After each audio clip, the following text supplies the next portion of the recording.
हरि ओम तत्सत, हरि ओम तत्सत, हरि ओम तत्सत। आज के समय में देखा गया है, क्रोध सकल व्याधिन कर मूला। देखो, पहली बात देख लो, आज लोगों को बीमारियां बहुत हो रही हैं और इसके मूल कारण में क्रोध है। ब्लड प्रेशर क्रोध से होता है। और क्रोध क्यों होता है?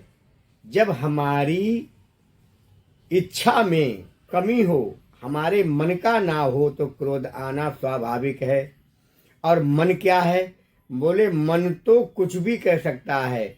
ये मन के सहारे जो चला, उसका जीवन का पतन हो गया और उसका जीवन क्रोध में ही बीतेगा।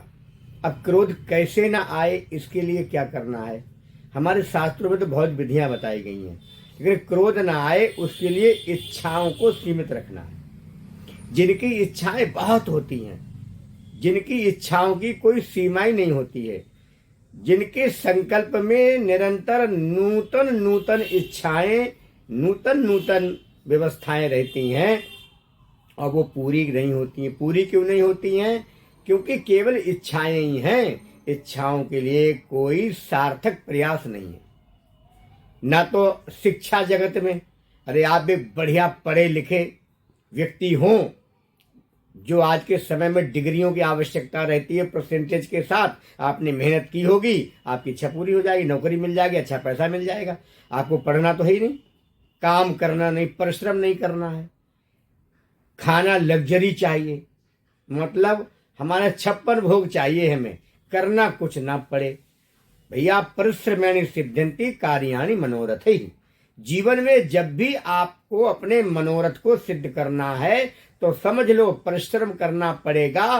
क्रोध से तो आपका जीवन पतन की ओर चला जाएगा। इसलिए प्रयास करिए क्रोध न करें। और क्रोध होता क्यों है? आपके खान पान से भी क्रोध होता है, आपकी दिनचर्या से भी क्रोध उत्पन्न होता है। आपकी अव्यवस्थित जो दिनचर्या है, न खाने का समय न सोने का समय, इन सब से क्रोध उत्पन्न होता है। इसलिए प्रयास करो, ब्रह्म मुहूर्त में हर व्यक्ति को जागने का कार्य है।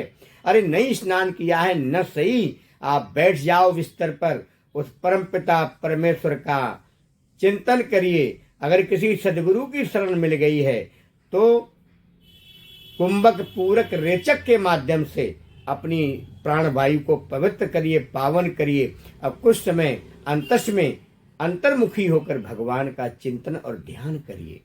इससे क्रोध का नाश होता है। और अपनी इच्छाओं को सीमित करिए। ध्यान रखना, आयुर्विद्या वित्तश्च गर्भस्यैव देहिना।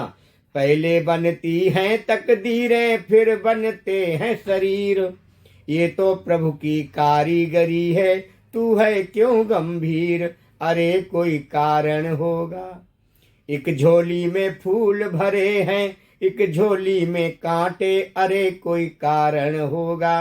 क्योंकि आयुर्विद्या वित्तश्च गर्भस्य विदेहिना, गर्भ में आने से पहले तुम्हारी आयु, विद्या, वित्त तीनों सुनिश्चित हो जाती हैं। उसके लिए आपको प्रयास नहीं कर रहे हैं, उसके लिए आपको कुमार्ग नहीं चुनना है, उसके लिए आपको मनमाना रास्ता नहीं चुनना है। हमें रास्ता वही चुनना है जो शास्त्र सदगुरु के द्वारा निर्देशित हो। बोली सदगुरुदेव भगवान की।